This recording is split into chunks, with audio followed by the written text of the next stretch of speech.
The event is live. You are in a view-only role and cannot be seen or heard.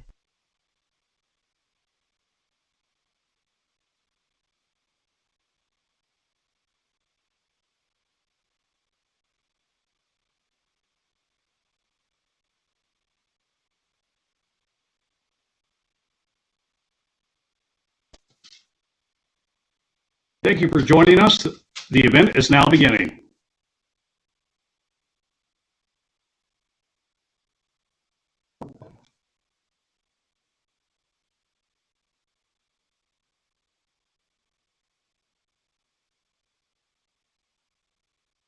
Good evening. I'm Patty Kiger, an Eastern Virginia Medical School pediatrics instructor in community health and research, and executive director of Eastern Shore Healthy Communities. Welcome to tonight's Parent Chat, Building Resiliency in Stressful Times. If you're feeling a sense of uncertainty these days, a little anxious, unsafe, perhaps fearful, you're in good company. This COVID pandemic that's lasted for the past 7 months has made us all nervous. And add to that school startup, virtual learning, hurricane season, the political climate, and the normal stress of everyday life, it can leave us and our kids feeling a little overwhelmed. It's okay not to feel okay if that's how you're feeling right now. In fact, it's a totally normal and appropriate reaction to these abnormal times. Tonight, we want to talk about stress and its impact on us because we're going through highly stressful times. We're going to share with you some tips on building resiliency in both us as parents and in our children. And we're going to respond to your questions about stress and resiliency. Many of you have sent your questions in advance. If you haven't sent your questions and you have one, just type in the chat box, whatever virtual platform you're on, and we'll look forward to hearing from you. So first, let's talk about stress. It's a normal part of everyday life. We all know what being stressed out feels like. Even good times like holidays and parties can be stressful. But here's the important thing to remember. When significant stressful experiences mount up or go on for a long time, that can be traumatic. And it can impact our health, our behavior, our relationships, everything. COVID-19 is causing many of us to be fearful. It's important to respect this virus because it's highly contagious and it has an unusually high death rate. Being fearful of it and panicking is a stress response. Being respectful of it and taking smart precautions is a resilient response. See the difference? Resilience is our ability to move forward and function in a healthy way despite all the stuff that's going on around us, even experiences that make us feel unfamiliar and scary. As parents, we're having to approach our family life differently because our kids are either being schooled at home or getting their instruction online or a combination of in school and in home. Our professional lives have been radically changed. Either we've been laid off or we're working from home or we're working very cautiously on site. And we're all wearing these important, life-saving, but uncomfortable masks. Or at least I hope we all are. Add to that our social lives, which are radically altered. We're trying to stay at least 6 feet apart from each other. Yeah, try that in a busy grocery store. That social distancing puts a damper on gatherings with families and friends like we used to. Thanksgiving and Christmas are coming up, and we know that those are usually big, joyously chaotic family events, but that we probably shouldn't have them for the safety of everyone. Think of geological events like California wildfires, hurricanes, and tropical storms. They're all part of our lives, whether or not we live in California or the Gulf Coast, where most of the hurricanes seem to have tracked this year. But we can't get away from it because of that 24-hour news cycle that keeps it on our radios, our televisions, our smartphones. And the same goes for presidential election. That's a nonstop flow of conflict and controversy, no matter who you support. Many of us want to use this time to teach our children about democracy in action, but the constant conflict and controversy is impacting our confidence in national leadership and even in our ability to vote safely or in a way that it's not going to be challenged in the courts after the election. Significant stress over a series of events can impact our health and behavior beyond the limits of healthy coping. At that point, significant and repeated stress is considered to be trauma. So if you're getting frequent headaches, not sleeping well, or sleeping too much, or feeling tired or grumpy a lot more than usual, believe me, there's good reason for that. Maybe your family is snacking more, bickering more, or you've noticed that your spouse or kids have lost their normal spark, and you suspect maybe somebody might be a little depressed. That can happen. On the other hand, you may be the kind of person who just seems to deal with this trauma-filled time just fine. And there's a good reason for that because you were probably born with a lot more resiliency than other people. That's a real thing. That happens. Having resiliency is more than just being able to cope. It helps reduce and neutralize the effects of overwhelming and toxic stress. We call that trauma. But hey, there's good news. We can learn resiliency skills and we can grow resiliency muscle. Here's how. We should have a slide up now on 7 keys to resiliency. We have come up with these 7 keys to resiliency that you and your whole family can adopt and practice to build resiliency. And we're going to practice them tonight when our panel answers questions. So key number 1, take time to care for yourself. We all know that physical exercise and proper nutrition improves everyone's mood and health. So does proper sleep and having some alone time just for yourself. Taking care of ourselves is not selfish because it is essential. Modeling good self-care gives your kids the right idea of taking good care of themselves. Key number 2, create and maintain a schedule. The scary thing about unpredictable times is just that. You don't know what's going to happen next. The good news is that you can build predictability into your family life by simply creating a schedule.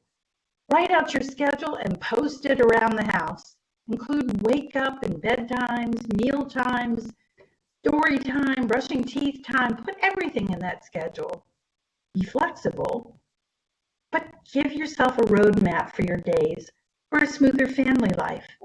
Kids feel safe and confident because they know what's expected of them and what's going to happen next. So make a schedule. Key number 3, create a network of support. You remember Bette Midler saying you gotta have friends? Well, she was right. Healthy and supportive friendships and family relationships are essential. So spend time nurturing them because they're good for you and model that behavior for your children. Also, encourage and support your children's friendships, your kids and your teens, because everyone needs close friends and family because they connect and they ground us. Key 4, this one's tough, be flexible. Look for the good in adverse situations, expect change and go with it. Stay calm when things don't go as expected, and this is the hard one. Remember, it's okay to let other people have their way too. Don't get stuck. Stay flexible and model this quality for your children. Now, the 5th key is to think positively, and you can remember that if you just put Bobby McFerrin's song, "Don't Worry, Be Happy," put that in your brain. Keep it running through your head. When you find yourself thinking negative thoughts about yourself, take a minute to write a list of all your wonderful qualities. Help your children to turn around negative thinking into positive thinking the same way. Remember to praise your kids when they do a good job and frequently remind them of all their many wonderful qualities, and do this as well for your spouse and for your friends. Thinking positively is a gift to everyone. Now, key number 6, actively cope with stress. So we want you to be an activist. Don't deny or ignore current stress or a stressful past. Identify your feelings and help your kids identify how they feel as well. Start figuring out ways back to being positive and happy. Start solving it. Like, I don't know, seek information, support, get professional help if you need it. Change your environment for a moment. Plan activities to deal with it, or just reframe it. Got a big project you don't know how to handle and you're all uptight about that? Well, break it down into manageable little chunks and then take it on one step at a time. Kids how to do that too. Be an activist family. And the final key here is to think about your purpose and what you believe in. What's important to you? Practicing mindfulness, praying, meditating can help us find meaning, which we can channel into helping others in need. Develop and live by meaningful principles. Model this for your children and give them opportunities to help others in need. This gives everyone a sense of self-worth, and helping others is really powerful. So, this evening we have 3 panelists ready to respond to your questions, which you can type in the chat book. Welcome, friends. Hi there. Very good. So, first I'd like to introduce you to Dr. Lana Magoo, a licensed clinical psychologist with Children's Hospital of the King's Daughters and EVMS. She's a passionate advocate of children and families, as you will soon find out. Hi, Lana. Hi, everyone. And next, we welcome Michael Jones, father to 3 school-age children and a father engagement specialist with our Loving Steps program. So dads, we'll be waiting for your questions. Hello, Michael. Hello, everybody. And finally, we welcome Caprice Elmore, both a mother and a grandmother and program coordinator of our Loving Steps home visiting program. She's also a certified life coach and a minister. So she'll have lots to share with us. Hi, Caprice. Hi, everybody. I can't wait to speak with you. So thanks to all 3 of you for being with us. So now let's turn to some of your questions. If you didn't have a chance to send your questions in advance, remember you can send them now by going to the chat box of whatever platform you signed in on. So now let's go to our first question. And I want to also tell you that for every question, our panelists will refer to one of these 7 keys to resiliency to help you remember that resilience can be practiced and strengthened. Dr. Lana Magoo, let's start with you. This questioner asks, my 10-year-old son is acting out and I'm having to deal with his misbehavior more than usual. I know this has to do with stress, the transition back to school. I don't want to come down too hard. Do you have any suggestions? Yeah, absolutely. That's a great question. And honestly, increased stress can absolutely lead to kids acting out a lot more. So I think it's important in this to take time to talk about it with your kiddo, help them learn to kind of express and label their emotions. A lot of times this helps kids make sense of what it is they're even experiencing, and validating for them too that this is a really stressful time. And in addition to that, really using some of these keys to resiliency. So, I mean, the ones that I really see coming, that connect with this question here are like key number 1 of taking time to take care of yourself. I also see connection to keys number 4 of being flexible and keys number 2 of really developing and keeping a schedule here. So really in teaching kids to actively cope with these stressors, it can be great to model that, as a parent yourself. and to think about creative ways to really help children cope. Something that I oftentimes recommend to a lot of families that works really well is to develop something like a calm down corner almost in your home. So it's a relaxation area, that's what you could call it. It doesn't necessarily need to be anything fancy, but kind of think about things that typically do calm your child, whether it be a coloring book or scented markers, favorite pillow, stuffed animal. Those are all things that you can just kind of plot down somewhere in an area of your house and encourage them to go to that area when they need it. So it's not punitive in any way. It's actually something that's quite commonly used in a lot of classrooms. So it may seem very familiar to children. Really quick, also thinking about these keys of being flexible and developing and keeping a schedule. This is just so important here too, as we think about all the transitions the kids have been going through. So, from virtual schooling to being in school in person, from transitioning from the summer, it really is a lot, and it requires, I think, parents to be a little bit more patient and understanding too, that this can be hard. So we know kids really thrive from routines. They thrive from having some predictability. So potentially here, if you can give your kids early notice about changes that are coming up in their lives, this can be incredibly helpful. Right now, there are a lot of schools that are having kids come back, transitioning from virtual learning to going back in person.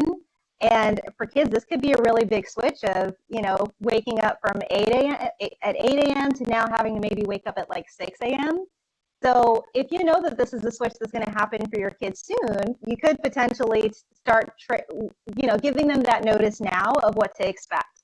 So, hey, now we have to wake up at 6 because you need to eat breakfast. You have to make sure you're actually dressed appropriately for school.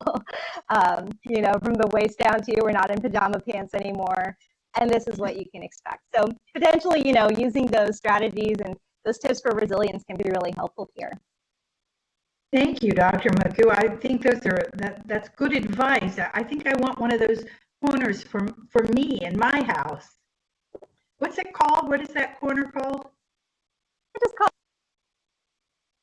Be called anything. Okay. All right. Well, thank you. Michael Jones, here's a question for you.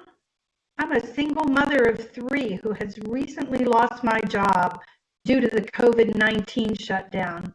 My kids were doing okay in classes before the school shut down, but they're really frustrated with the Zoom learning. I'm struggling trying to feed them and keep a roof over their heads.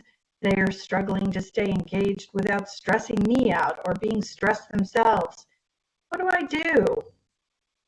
All right, so that's a really good question. I think the first thing that I would recommend that mom does is just to take a deep breath and to understand that what she is feeling and what she is experiencing is normal. We're in the digital age, the social media age, where we often compare ourselves to what we see on Facebook, Twitter, Instagram. And so for a single mom that sees other people who feel like they have all their lives together, it's especially frustrating when it seems like everybody else is doing well, but I'm not, when in reality, we're all struggling. And so that actually goes to resiliency key number 1, which is take time to care for yourself. Often you'll hear people talk about the scenario when the airplane is having some turbulence or crashing, that the first thing that you ought to do is put the oxygen mask on your face. Make sure that you're able to function yourself, and then being able to function yourself, you're able to take care of others. And so a single mom who's just lost her job, she's under a lot of stress. But as mom goes, so goes the household. And so those children, regardless of their age, they're going to be able to feel the tension and the stress that mom is experiencing. And then their tension and stress will be heightened. It'll affect their behavior. It'll affect their schoolwork. It'll affect their relationships with each other. So the first thing mom has to do is take care of herself. It also reminds me of one of I think it's the third key to resiliency, which is create a network of support. So no man is an island unto themselves. And then there's an African proverb that says, it takes a village to raise a child. And so mom's going to have to tap into her sister girl network, to her faith network, to her family network, whether it's to get help with the children or to get a break or to get some groceries or to get some community resources. that they're definitely going to have to be a part of the community and not stay isolated, especially because she's stressing about losing her job and trying to feed her kids. Another thing that I found, especially with my situation, I have a son that has a medical diagnosis of autism and also ADHD. And so his mother and I call it a superpower. And one of the things that we know about children with autism is they're very regimented. They need to have consistency or they're completely thrown off. And so we have to be flexible with him. He's not going to be too flexible with everything that's going on. So we have to be able to adjust to the ebbs and flows of his moods, to his distractions. And so as a family, when you're struggling with finances, when you're trying to eat, a hungry child is not going to be a child that can learn very well. A child that's stressed out is not going to be a child that can learn very well. And so we want to make sure that we introduce flexibility in the household. And lastly, what I see is number 6, actively cope with stress. So stress is real. It's there. We cannot afford to pretend like it's not happening. And so we have to be proactive in dealing with the stress. So now that we know we have to feed the kids, we have to keep the house clean, mama's got to spend some time looking for work. We also have to make sure that the kids are able to maintain their schoolwork. So now we're going to have some family time. We're going to have to go for a walk. We're going to have to play some basketball. We're going to have to play some tag. We're going to have to play some Old Maid, some Go Fish, possibly engage in therapy. But we're going to have to do something so that we can actively combat this stress. Those are the things that I think will help this family to be successful. Thank you, Michael Jones. It's good to see you, and good advice. Caprice Elmore, have a question for you. This is from parents who write that we're a close family, used to gathering together with uncles, aunts, cousins, and grandparents. We can't do that now, and I'm so sad about it, and so are the children. Any suggestions? Patty, that is a great question. And you know, in times like this, that's when we rely on technology. You know, nobody really likes technology, but we have to use it, and it's here for our benefit. So that's when you can use your Zoom. Even though you're using it virtually for school, but you can use your Zoom. You can call parents on the phone, grandparents, aunties, and you can schedule a Zoom meeting. You can schedule a Zoom celebration. I actually had my 50th birthday on FaceTime because I couldn't have my party, and I decided, you know, what I'm going to do, I'm going to call, send a link out to FaceTime for everybody, and everybody get on FaceTime, and that's what we did, and I loved it because that's still a way to keep connected with aunts, cousins, and it's still with, like number 3 on the resiliency, building the network support. We all still together, we just not in the same room. So I think that's a great way to stay connected. And a lot of times, you know, you get to talk to people or have people visit and see that you don't normally see. You can call somebody from California. You know, everybody could be on it. You doesn't have to be in the state you're in. And that's the great thing about Zoom. Super. And, you know, you're just a perfect example of resiliency strategy number 5. Be positive. Don't sulk. Find a good strategy. Yes, yeah, you're right. Excellent. You know, I am going to go to Dr. Magoo with this one. We just got our first one online here, if you don't mind, Dr. Magoo. What advice would you give a parent who may not be receiving any support, educational, emotional, or financial, from either the father or their mother during this pandemic? Dr. Magoo? That's a really good question.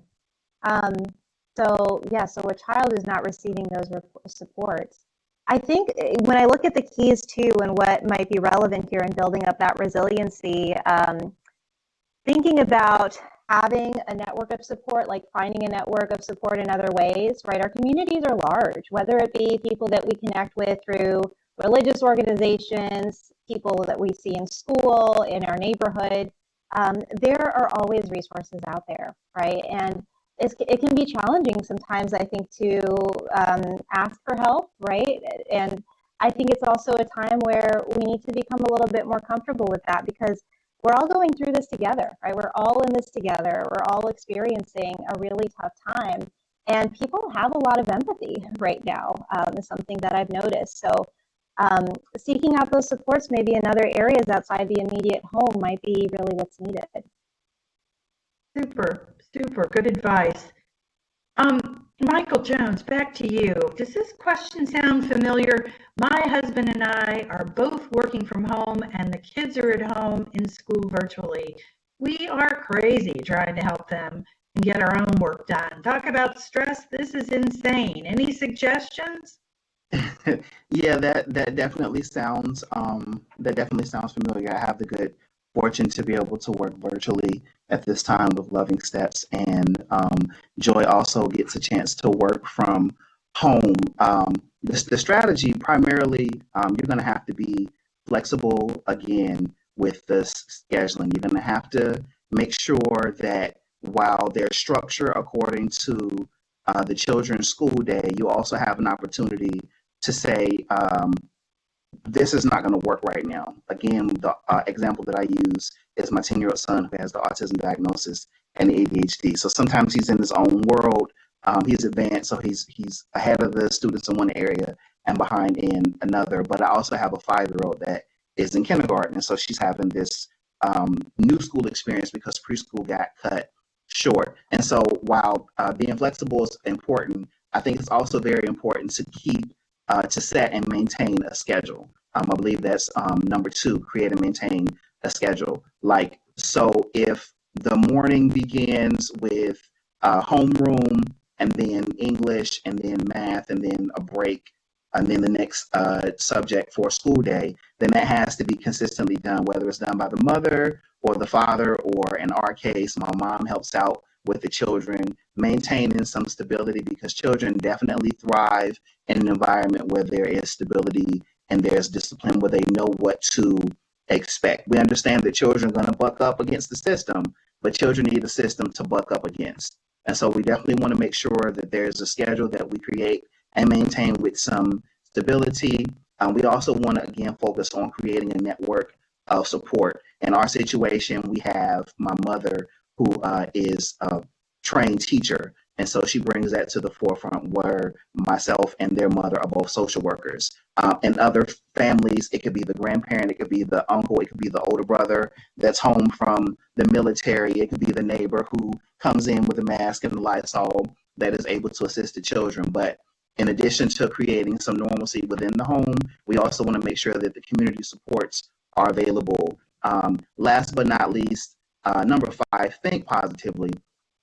The situation is going to be stressful. We understand that, but we want to maintain both positivity and also an attitude of gratitude that we're fortunate enough to spend time with our children, to engage in their learning, to be co-creators with the teachers of our children's education, to be hands-on, where in the past I might have been working 40 to 70 hours a week and only see my children in the evening. Now I have the opportunity to spend an entire day with them and let them drive me crazy and cause them to, make me pull my hair out. That's why I'm bald now. They make me pull my hair out. But we definitely want to make sure there's some stability. In addition to that, some flexibility. Make sure that those community supports are in place, and also definitely stay positive, because it is a blessing to be able to engage in this learning process with our children. Absolutely. I call that joyous chaos. Thank you very much, Michael I like that, Jones. joyous chaos. Dr. Magoo, I want to go back to you for just a second. This parent writes, my child was selected for the gifted program this year and was so excited about it. Now he's home, unable to interact with other kids in the class and getting a sort of abbreviated gifted education. He's discouraged and so worried that he won't do as well as he should be doing because the instruction just isn't up to par. What can I do? What can I tell him? You need to unmute, Dr. Magoo. Sorry. I was just saying that's another really great question here, and definitely something that I'm sure a lot of families are dealing with. The keys to resilience that come to mind for me for this one are key number 4 of having that flexibility, and also key number 5 of being positive even in this really challenging situation, and trying to reframe this in some ways for children. So, you know, in thinking about the flexibility piece, I think it makes a lot of sense to kind of remind children too that this could be temporary, right? And, you know, life may not be like this forever necessarily. And if we positively frame this and think about, you know, the possibilities here with what's occurring is we could tell kids too that this is really maybe an opportunity for them to be more creative as well and really learning about more of what their personal interests are right now. So, you know, when I think about a kid who may be very gifted, it's possible that this work is very easy, right? Some of the work they may be receiving, they're finishing up really quick.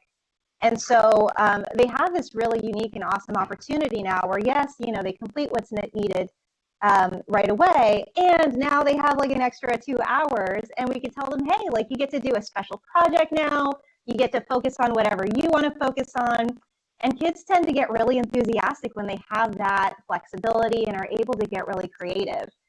So I think positively framing this could really support your kiddo.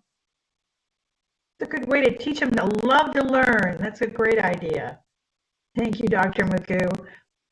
Michael Jones, I don't want to pick on you, but since you're the only one that has young children, I thought I'd throw this question your way. I noticed that my 3-year-old has become extra clingy and needs more hugs than usual. Can kids that age feel the same stress that we're all feeling?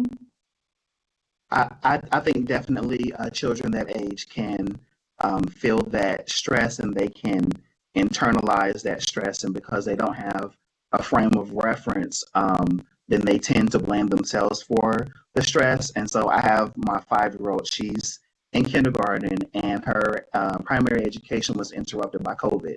She was very much excited to go to preschool. She loved her classmates. She talked about her teacher and her teacher assistant all the time. She knew all the classmates by name, became best friends with the ones that she fought with. And then all of a sudden, it was over. And she missed them very, very much. And so now I can see that, especially at that age, because they definitely need touch as a part of their development anyway. But I can see her getting a little bit more frustrated with the changes in family dynamics, with the changes in household, with the inability to see classmates and play with their hair and take their lunches and all of that stuff that kids do at that age. And so she's definitely picking up on the tension of the moment, and she is a lot more clingy. And really briefly, my mother was able to tell me a story of what their mom did. So Madison was crying and crying and crying and just would not go to bed. And Joy was trying to set aside her time for worship before she went to bed. And she kept sending Madison to bed, Madison go to bed, Madison go to bed. And then it dawned on Joy that Madison was just not going to go to bed without her. And so Joy stopped what she was doing, went out of self mode and went into parent mode, and just wrapped Madison up and held her until she went to sleep. And Madison was asleep in a matter of minutes. And that's all she needed. She just needed mommy time.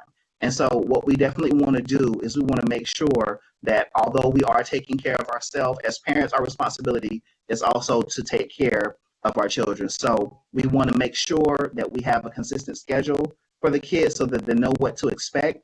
But we also want to make sure that we do add that time in terms of actively coping with stress. We want to add that time for more hugs, more kisses, more tickles, more throwing in the air, more going outside to play, because they definitely need it and they can feel it. And like I said at the very beginning, they're not able to rationalize or identify what those stressors are. And so what we don't want to do is we don't want them to internalize a stress and blame themselves for the situation that's going on at home when it really has nothing to do with them. It's just they don't really have the context to understand it. Yeah, it's really frustrating to know that your 3-year-old can feel those things. Caprice, you're shaking your head. You have young grandchildren. Have you seen that in your kids? I have my grandson. He is 12, and you know how boys they clingy to their mom, but my grandson is clingy to me. And he calls me all the time, Grandma, what you doing? Are you okay? Are you okay? And I'm like, I'm fine. But he's constantly worried, want to come over, but I have to keep ensuring him, everything's going to be okay. We're going to be okay. Do what you have to do, and then you come over. And when he comes over, he's much happier. So they are clingy and they do understand, but also we have an outlet to help them as well. PBS has an excellent thing on coronavirus. I had him sit down and watch that. And sometimes you need puppets or things like that to help explain to them what exactly everything is going on at their level. So I was able to do that. So he was a little less clingy, but he was more informative, and that helped it out. Oh, that's good. Good to know. Good to know the PBS resource. Dr. Magoo, I see you shaking your head. I bet you've been seeing lots of young kids that are responding to this stressful time. Why don't you unmute yourself? Do you want to weigh in to this? Yeah, I think I agree with the other panelists here. The other thing I would just add too that I think a lot of children find useful is literature. I think what's really neat is right now there is so much work being done around producing even more literature to help children understand at a developmentally appropriate level what is going on and how do we cope with this. So I think there's some great resources out there. That's great, and thank you for saying that, because at the end of this presentation, we'll put up a sheet of resources that we have available for families at eshealthycommunities.org. You can get the 7 keys to resiliency and lots of readings and suggestions for books. So thank you for mentioning that, Dr. Magoo. While we're on you, Dr. Magoo, why don't we ask you, this one's for you. Our teenage son is moody, imagine, refusing to do his chores, isn't paying attention to his schoolwork. I know teens go through mood swings, but this seems unusual, and he's also complaining of headaches and stomach aches more than usual. What can you tell that parent? Yeah. It's interesting because I feel like, especially this year, I've definitely seen an influx in referrals to therapy for kids that present in a very similar way. I mean, one thing that can be really supportive here, if we think about the keys again, is that key number 1 of really taking time to care for yourself, modeling and promoting those self-care strategies can be huge, right? So it's one thing maybe to tell our kid, you could maybe go use a walk, or, you know, you need to do something for yourself. And I think it's also quite another, you know, strength to be able to, as an adult, model that for our kids by coming home maybe and saying, you know what, I had a really bad day at work. I'm going to watch a movie. Do you want to join? And that really normalizes, I think, for teens, for kids, that we all have big emotions sometimes. And there are ways that we can help regulate them and to feel a little bit more comfortable, you know, to actively cope in those ways.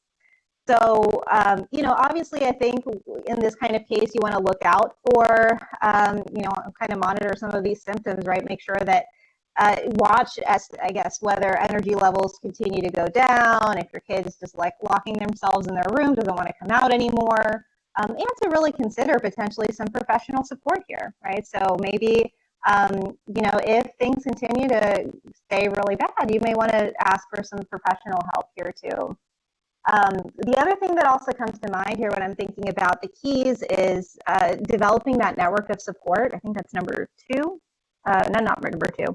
Number 3. Yeah. So creating that network of support. So I think an important one here too to remember is to be mindful that teens are on their phones a lot, right? And I totally get that as a parent, maybe you want to set some limits around that.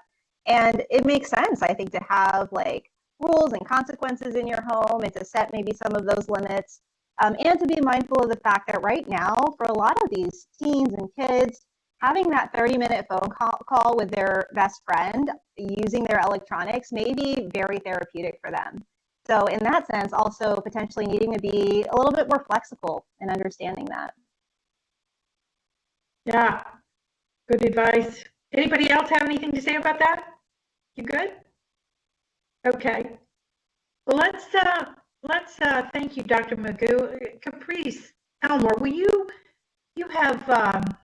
help with your grandchildren during their virtual schooling? I bet you can relate to this question. I'm a single mom with 2 middle schoolers at home in virtual school. I can tell that they miss being with their friends and that this year is particularly hard for them. Any thoughts? Middle schoolers. Yeah, middle schools is at that age. They're trying to find themselves. They don't know if they're coming and going half the time. I love when my grandson create things, and we create things with his friends, which is excellent. But one thing we did for him was have a play date.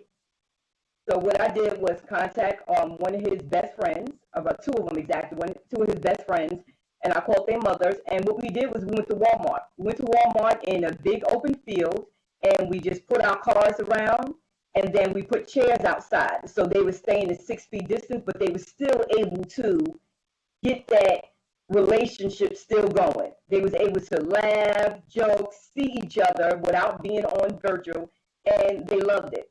And we actually did it another weekend, and another mom came. So this is where it comes with the 7 keys with flexibility. Being flexible with doing different things, not always just staying in the house, because you can follow the CDC guidelines and still have a good social outcome. You just have to know how to do it. So going to a park, sit in the distance, sit in chairs. They still can have that interaction face to face without having to be on the computer. So he really liked that.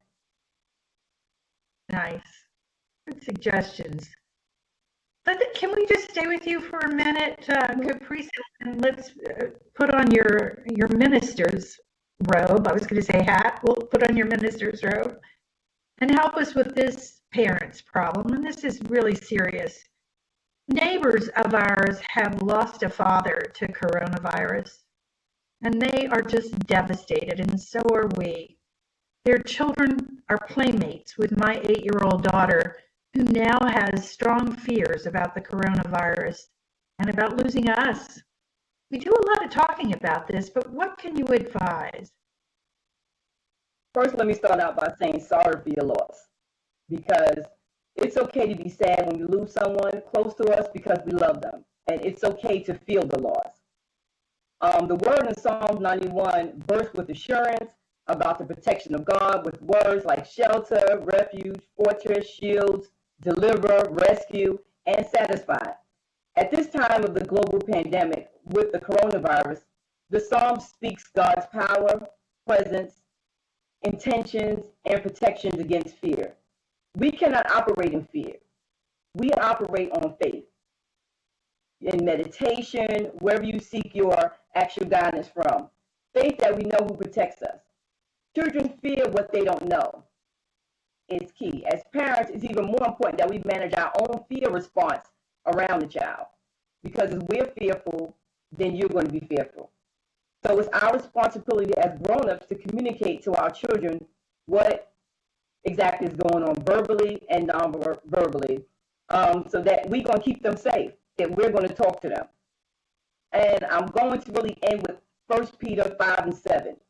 Give all your worries and cares to God, for he's the one who protects us. So if you are actually talking to your child and letting them know, I'm here for you. It's okay. We're going to be safe. This is what we have to do to keep us, and God is going to protect us. Then I'm pretty sure they'll be okay. Thank you. Thank you for that, Caprice Elmore. Dr. Magoo, Michael Jones, have you all had the experience at all of having a child who's lost someone? I mean, do you want to add anything to Caprice's response?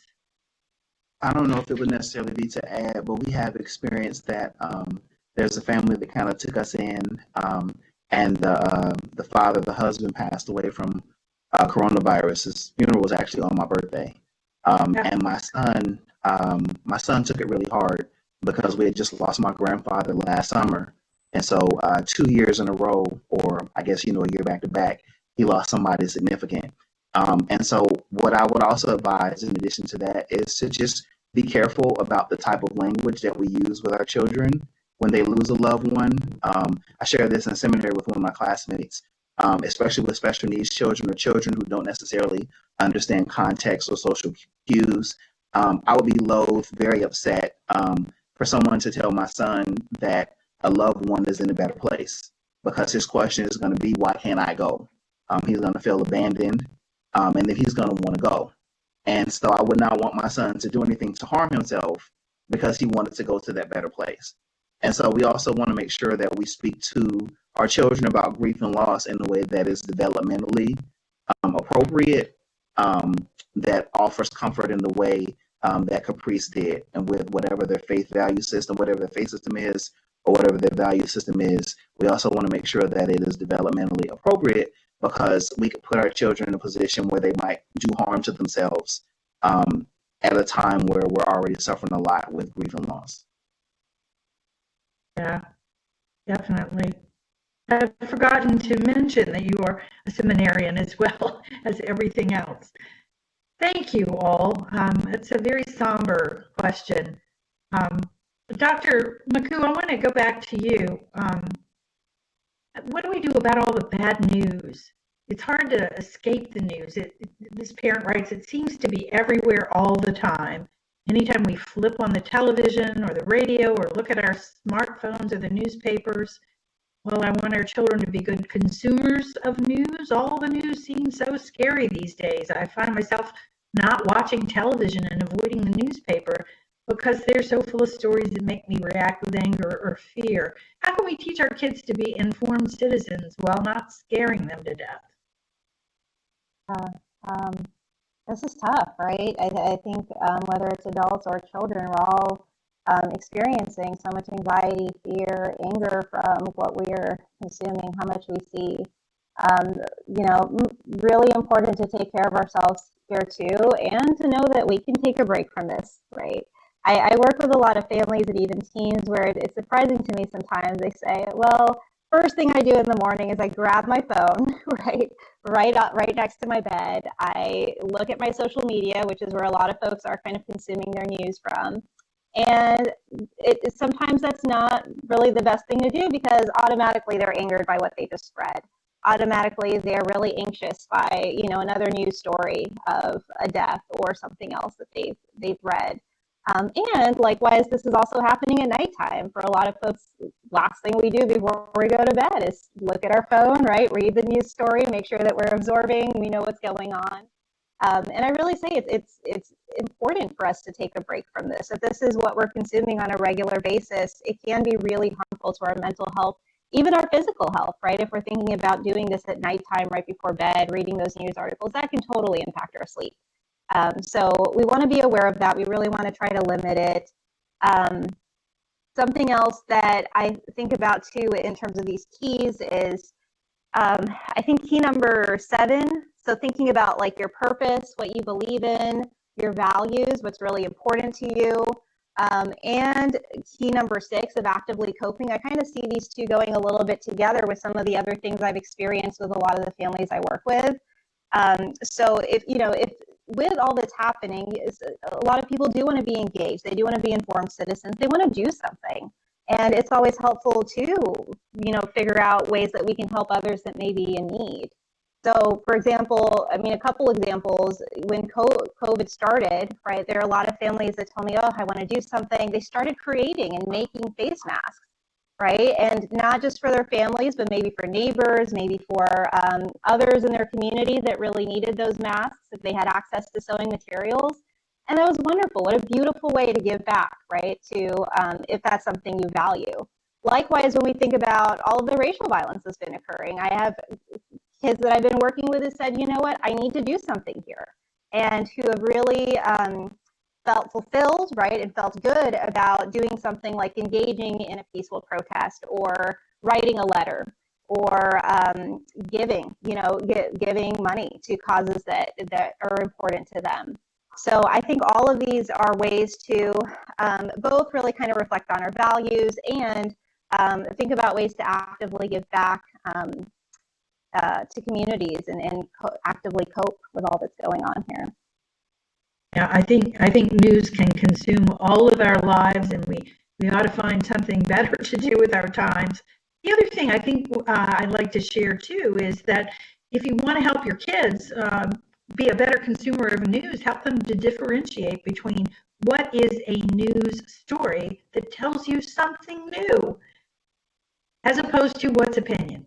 And I would tell you 3/4 of what's out there, maybe 9/10 is opinion. So yeah, it's good to be able to distinguish between a good opinion and a biased opinion or whatever. But What is news? What am I learning new other than somebody's opinion? Anyway, thank you. And while we're talking with you, Dr. Magoo, how about this one? This question. My family is middle class all the way, and we struggle with maintaining our jobs, helping our children with this new school year that is all virtual learning, and having the equipment at home so that they can learn.